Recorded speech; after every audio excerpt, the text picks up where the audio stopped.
पाकिस्तान का मतलब क्या? ला इलाहा इल्लल्लाह।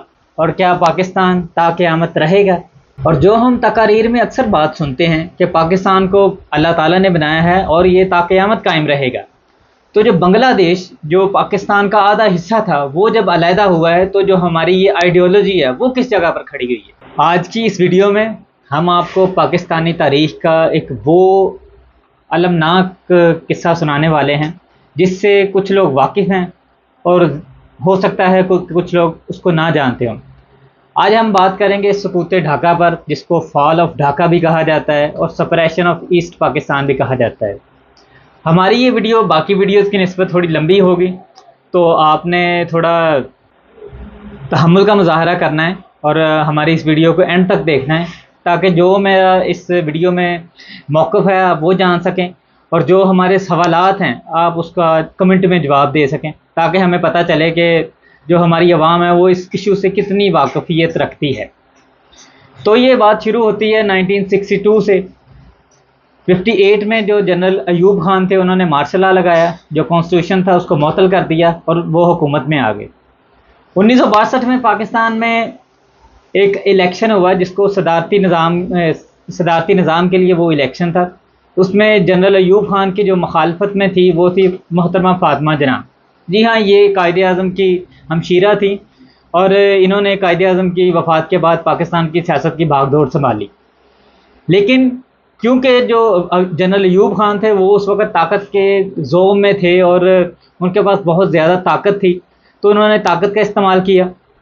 इसके साथ उसने प्रोपेगेंडा भी किया और मोहतरमा फ़ातिमा जना को सिक्योरिटी रिस्क भी करार दिया और उन्हें यहाँ तक कि उन्हें भारतीय एजेंट कह दिया। ये हमारी तारीख़ का एक ऐसी मतलब हकीकत है जिससे हम चाह कर भी हम अपना मुंह नहीं मोड़ सकते, ये हकीकत है। उन्होंने जनरल अयूब ने मोहतरमा फ़ातिमा जना को गद्दार कहा। ये जो अब इस 2023 में बैठे हुए भी हम देख रहे हैं कि लोगों पर गद्दारी के FIR हो रही हैं, लोगों को उठाया जा रहा है, तो ये कोई नई बात नहीं है, ये पाकिस्तानी सियासत की यही रविश है। तो 62 के इलेक्शन के बाद जनरल अयूब ने धांधली के ज़रिए और एक उनका जो था इलेक्टिव बॉडी डिस्क्वालिफिकेशन ऑर्डर था, उसके ज़रिए जो भी पॉपुलर उस टाइम के सियासतदान थे उनको सियासत में से निकाल दिया गया। और उस वक़्त के जो सबसे पॉपुलर लीडर थे वो थे एक बंगाली लीडर जो थे शेख मुजीबुर रहमान, जो अवामी लीग को उस वक़्त लीड कर रहे थे। इलेक्शन हुआ तो जनरल अयूब खान ने इलेक्शन को स्वीप कर दिया और वो पाकिस्तान के सदर मुंतखब हुए। इसी दौरान जो ईस्ट पाकिस्तान है उसमें मुजाहरे शुरू हो गए, लोगों ने एहतजाज करना शुरू कर दिया और जो शेख मुजीबुर रहमान है वो एक मज़ीद ताकतवर लीडर बनकर सामने आए। उन्होंने 1966 में शेख मुजीबुर रहमान के सामने अपने 6 नकाती एजेंडा रखा। मैं उसकी चीदा बातें आपको बताता हूँ कि ये जो 6 नकाती एजेंडा है जो शेख मुजीब ने जनरल अयूब के सामने रखा था, उसके जो मेन पॉइंट है वो मैं आपको बताना चाह रहा हूँ। उसमें जो सबसे पहली बात थी वो ये थी कि उस वक़्त पाकिस्तान में कॉन्स्टिट्यूशनली सदारती निज़ाम नाफज था, जिसमें सदर के पास एक एक्स्ट्रा एब्सोल्यूट पावर्स थी। तो सबसे पहला मुतालबा तो ये था कि सदारती निज़ाम ख़त्म किया जाए और उसकी जगह पर पार्लिमानी निज़ाम लाया जाए जिससे जो इलेक्टेड मेंबर हों वो गवर्नमेंट चलाएं। तो दूसरी मेन बात थी वो ये थी कि जो वफाक है, जो फेडरल गवर्नमेंट है, वो फॉरेन अफेयर्स और डिफेंस डील्स इसको ही डील करेगी। इसके अलावा जो सूबों की खुद मुख्तारी के लिए बात की गई कि जो वफाक है वो एक तो डील करेगी फॉरेन अफेयर्स यानी खारजा अमूर की जो भी ताल्लुकात है बाकी रियासतों के साथ, वो उनको इस्तवार करेगी और उसमें जो भी फॉरेन पॉलिसी होगी वो फेडरल गवर्नमेंट इम्प्लीमेंट करेगी।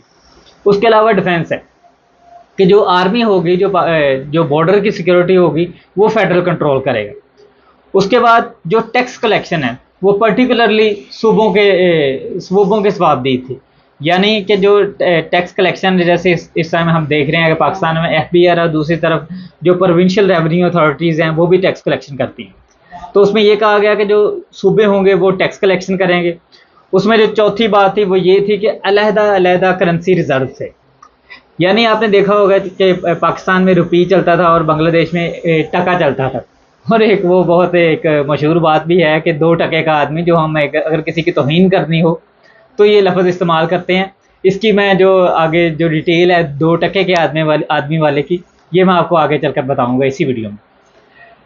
तो इसके बाद ये कहा गया कि जो दोनों सूबे होंगे यानी ईस्ट और वेस्ट पाकिस्तान, ये उस टाइम 1 यूनिट फार्मूला पर थे, यानी जो वेस्ट पाकिस्तान में सिर्फ पंजाब, बलोचिस्तान, केपी और सिंध को 1 यूनिट करार दे दिया गया और बांग्लादेश को भी 1 यूनिट करार दिया गया।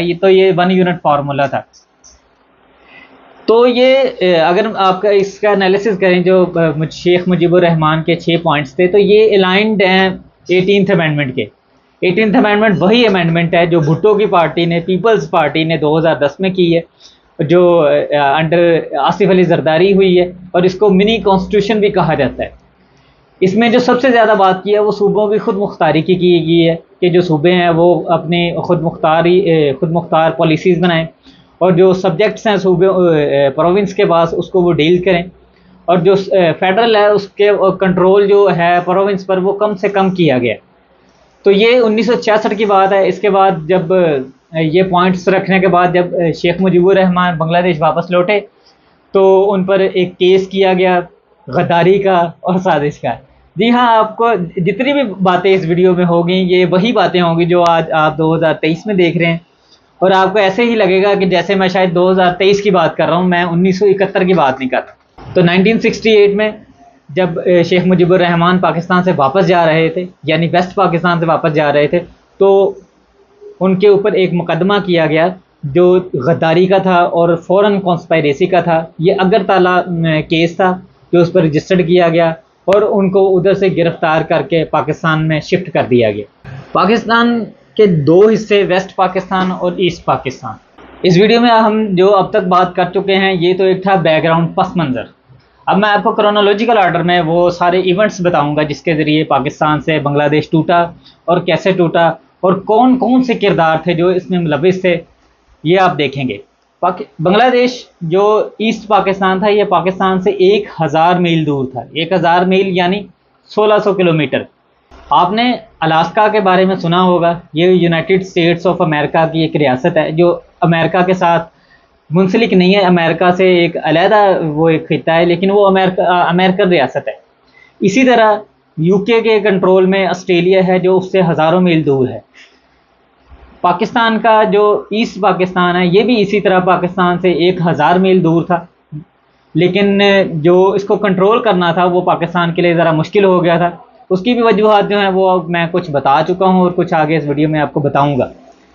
जनरल याहिया ने जो 1969 में उस वक्त चीफ ऑफ आर्मी स्टाफ थे, उन्होंने जनरल अयूब खान को मजबूर किया कि वो इस्तीफ़ा दें और वो पावर को छोड़ दें, क्योंकि उस वक्त जो मुल्क के हालात थे वो बहुत ख़राब हो चुके थे। तो बात जो इम्पोर्टेंट है इस टाइम वो ये है कि जो जनरल अयूब खान थे वो ज़ाहिर है उस टाइम प्रेसिडेंट थे रियासत के, तो बेहतर तो ये था कि अगर वो उन्होंने इस्तीफ़ा देना था तो वो अपना इस्तीफ़ा जो फेडरल असम्बली है उसको, उसका जो प्रेसिडेंट है उसको भेजते। लेकिन उन्होंने जो अपना इस्तीफ़ा है वो भी जनरल याहिया को भेजा, और जो उन्होंने अपना इक़्तिदार है वो भी बजाय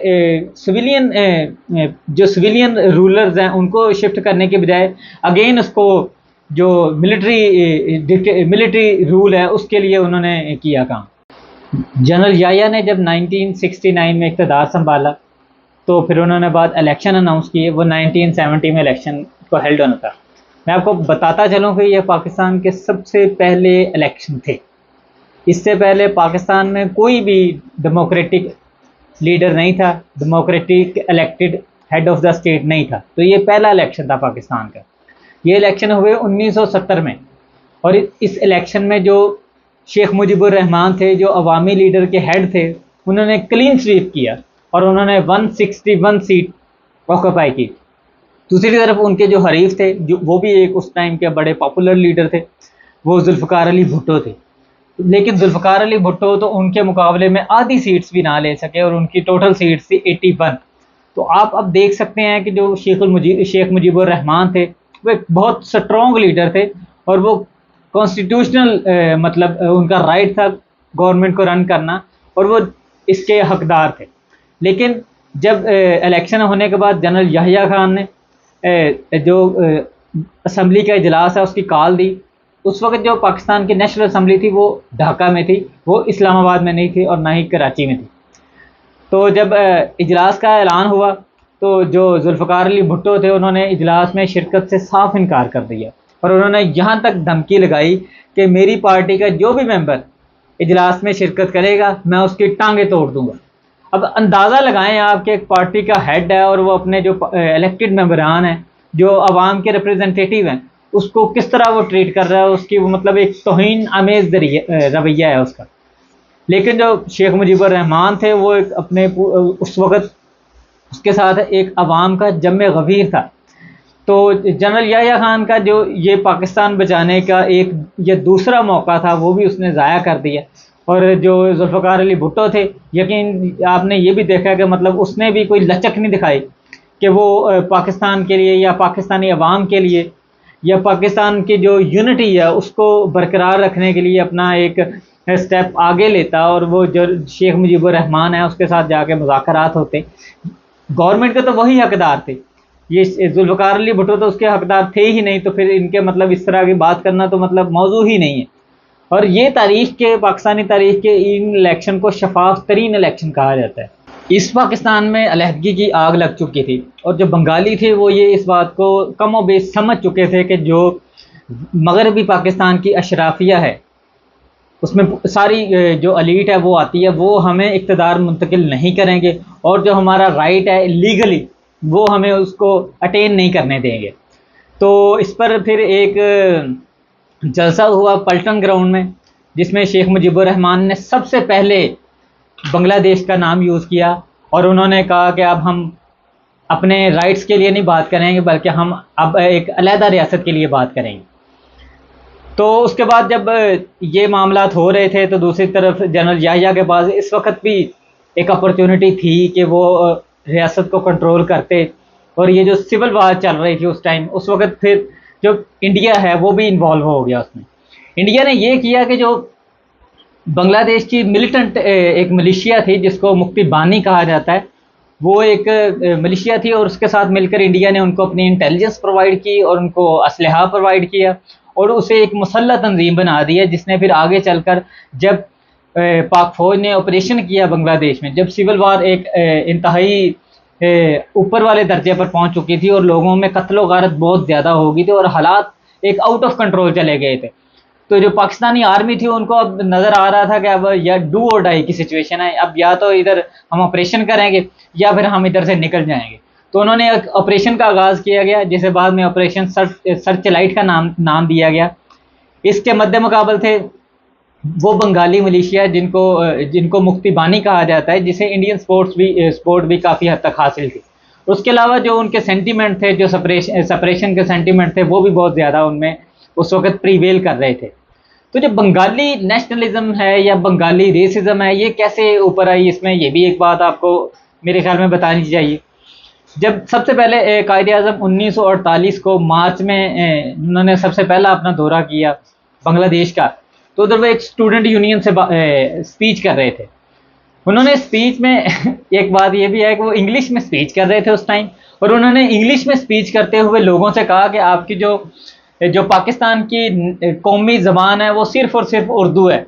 अब देखें कि वो ख़ुद इंग्लिश बोल रहे हैं, जो आगे लोग स्पीच सुन रहे हैं वो बंगाली हैं, और वो ज़बान क्या कौन सी कह रहे हैं, उर्दू है, जो सिर्फ पाकिस्तान की अशराफिया में बोली जाती थी। ये कोई अभी भी, अब हम 2023 में बैठे हैं तो अभी भी जो उर्दू ज़बान है वो मेरे ख्याल में सबसे कम नहीं कह सकते, लेकिन पंजाबी भी उससे ज़्यादा बोली जाती है, बाकी कुछ और ज़बानें भी उससे ज़्यादा बोली जाती हैं। तो ये 16 से 17% इसका तनासब है उर्दू का। तो उन्होंने कहा कि उर्दू नेशनल लैंग्वेज होगी, जिस पर जो तलबा थे उस टाइम उन्होंने बहुत ज़्यादा अपना एहतजाज रिकॉर्ड किया और कुछ ऐसे जुमले भी कहे, मतलब जो मैं इस वक्त वीडियो में नहीं कह सकता, जो नामुनासिब होगा, लेकिन आप समझ सकते हैं। तो बात यहाँ तक पहुँच चुकी थी, ऑपरेशन आर्मी ने कर दिया था। दूसरी तरफ मुक्ति बानी की जो मूवमेंट थी वो जो उसके पास असला था, उसके साथ उसने फुल फ्लैज वार थी वो पाकिस्तान आर्मी के ख़िलाफ़ जो स्टार्ट कर दी थी। सिविल वार का एक जो इन्वायरमेंट था वो बन चुका था। तो अब पाकिस्तान के पास और कोई सोल्यूशन नहीं था, क्योंकि जो ईस्ट पाकिस्तान है वो तीनों तरफ से इंडिया के जो बॉर्डर है उसको लगते हैं, यानी उसकी एक साइड जो साउथ चाइना सी उसको लगती है, बाकी उसकी जो तीनों साइड हैं वो इंडिया से घिरी हुई हैं, तो इंडिया ने तीनों साइडों से उस पर हमला कर दिया। जब इंडियन आर्मी का अटैक हुआ तो फिर उस पाकिस्तानी आर्मी तो पहले भी उधर जो टोटल आर्मी का हिस्सा है उसमें से सिर्फ 20% जो ईस्ट पाकिस्तान में मौजूद थी। तो पाकिस्तानी आर्मी के लिए बहुत मुश्किल था कि वो इंडियन आर्मी जिनके पास उस वक्त इक्विपमेंट ज़्यादा थे रिपोर्ट्स के मुताबिक, तो वो उसका मुकाबला नहीं कर सके और उन्होंने सरेंडर किया। इस तरह बांग्लादेश वजूद में आ गया। ये 16 दिसंबर 1971 की बात है, जिसको फॉल ऑफ ढाका या सकूत ढाका के नाम से याद किया जाता है। मगर अब बात यह है कि जो ये तो एक होने वाला था वाक़या हो गया है, जिसमें पाकिस्तानी सियासतदानों की गलतियां भी हैं, लेकिन जो ज़्यादा कसूरवार हैं वो ज़ाहिर है वो उन्हीं को कहा जाएगा कि जो उस वक्त के हुक्मरान थे। तो उस वक्त जो हुक्मरान था वो था जनरल याह्या खान। उसके बाद उन्होंने जो अपना इक़्तिदार है वो मुंतकिल किया पाकिस्तान में, जो वेस्ट पाकिस्तान है, जुल्फ़िकार अली भुट्टो को। जुल्फ़िकार अली भुट्टो ने जब पार्टीशन ऑफ बंगाल पार्टीशन होगी पाकिस्तान और बांग्लादेश के दरमियान, तो उन्होंने एक कमीशन कायम किया जिसको हमीदुर रहमान कमीशन कहा जाता है। उस कमीशन में उन्होंने जो रिपोर्ट जब आई वो आज तक पाकिस्तानी अवाम को मौसूल तो नहीं हो सकी, क्योंकि उसमें जो पाकिस्तानी मिलिट्री है उसके बारे में कुछ तो एक तो स्मगलिंग का कहा गया कि उन्होंने काफ़ी ज़्यादा स्मगलिंग की, फिर कुछ ब्रूटल मर्डर का भी उसमें आया है, कुछ रेप्स का आया है कि जो पाकिस्तानी फ़ौज है उन्होंने बांग्लादेश में काफ़ी ज़्यादा औरतों का रेप किया है। उसमें एक जनरल नियाज़ी जो उस वक्त ऑपरेशन को लीड कर रहे थे, उनका एक बहुत मशहूर जुमला है कि उन्होंने कहा था कि मैं बंगालियों की नस्ल बदल दूंगा। तो ये तो सारी सूरत हाल थी। अब इस माहौल में अगर आप एक किसी अपने ही लोगों को इस तरह ट्रीट करेंगे तो वो किस तरह आपके साथ वफादार रहेंगे। जो सिटीज़न होता है उसकी जो वफादारी है वो रियासत के साथ इसी सूरत में होगी जब रियासत उसके साथ वफादार रहेगी। लेकिन जब रियासत ही आपके साथ वफादार नहीं है तो फिर आप कैसे वफादार हो सकते हैं। तो अगर आप ये बात इस तरह कहें कि अगर जो बांग्लादेश है वो सिर्फ 1970 के इलेक्शन की वजह से अलहदा हुआ है, तो नहीं, ये ऐसी बात नहीं है। जो बांग्लादेश था उसके साथ शुरू से इस्तेसाल हो रहा था, और जो बंगाली थे वो इसके बारे में बारहा इजहार करते रहते थे कि हमारे साथ जुल्म सितम हो रहा है। वो एक शेर है ना कि एक राइटर ने लिखा है कि वक्त करता है परवरिश बरसों, हादसे एकदम नहीं होते। तो ये एक सिर्फ 1970 के इलेक्शन के बाद की बात नहीं है, ये पाकिस्तान की जो पिछली तारीख है, जितना फिर इधर डिक्टेटरशिप रही, जो आइन था वो दो दफ़ा उसको मनसूख किया गया। तो पहले तो आइन बना ही 9 साल बाद, उसके बाद जो सिविलियन राइट्स थे वो भी बंगालियों को नहीं मिल रहे थे, उनको जो अपना जो सेल्फ गवर्नमेंट है वो नहीं मिल रही थी, इलेक्टेड गवर्नमेंट नहीं थी मिल रही, उनके जो इलेक्टेड रिप्रेजेंटेटिव थे वो नहीं थे उनके पास। तो उनका जो मेरे ख्याल में तो और उनके पास कोई सोल्यूशन नहीं था। अगर वो ये ना करते तो वो क्या करते। अब अगर आपने देखना है कि उन्होंने सही किया या गलत किया, तो उसकी एक सीधी सी बात है, आप बांग्लादेश के जो इकोनॉमिक और जो एजुकेशनल और इंफ्रास्ट्रक्चर के स्टैट्स हैं वो सामने रख लें, और दूसरी तरफ पाकिस्तान जिसके पास इंफ्रास्ट्रक्चर भी था, जिसके पास गवर्नमेंट भी थी, जिसके पास इलेक्टेड मेंबर्स भी थे, जिसके पास सबसे ज़्यादा रिसोर्सेज भी इनके पास थे, जिन्होंने बांग्लादेश के रिसोर्सेज भी एक्सप्लॉइट किए हैं। आप उनके फैक्ट्स एंड फिगर्स देख लें। अब वही जो मैंने आपको बात की है कि मैं आपको आगे चलकर बताऊंगा 2% की बात, तो ये एक जब हम पाकिस्तान में अगर हमने किसी को उसकी औकात या उसके मतलब ये कह लें कि उसको नीचे दिखाना हो, तो हम उसको कहते हैं कि यार तू 2% का आदमी है। तो 2% एक मतलब लोअर करेंसी थी, वो बहुत छोटी थी उस वक्त रुपये के निस्बत में। लेकिन अभी अगर आप गूगल करें तो आप देख लें कि 2% की क्या औकात है, वो तो पाकिस्तानी रुपया है, उसकी क्या औकात है। तो शायद बंगाली इस वक्त कह रहे होंगे तो 2 रुपये का आदमी है। तो खैर ये सारी बातें हैं जो मैंने आपको बताए हैं, इसमें कोई मफरूज़ा नहीं है, ये फैक्ट्स एंड फिगर पर बात की है सारी मैंने, और किताबों से ये डाटा इकट्ठा किया गया है। अब बात यह है कि मैं आपके लिए कुछ सवालात छोड़कर जा रहा हूँ कि आप मुझे बताएं कि जो बांग्लादेश की सेपरेशन हुई है, इसमें जो सियासतदान है वो ज़्यादा कसूरवार है, या जो मिलिट्री इस्टेब्लिशमेंट है पाकिस्तान की वो ज़्यादा कसूरवार है। मैं आपके कमेंट्स का इंतज़ार करूँगा, और मैं उम्मीद रखता हूँ कि आप इस पर ज़रा रिसर्च के साथ बात करेंगे। Thank you.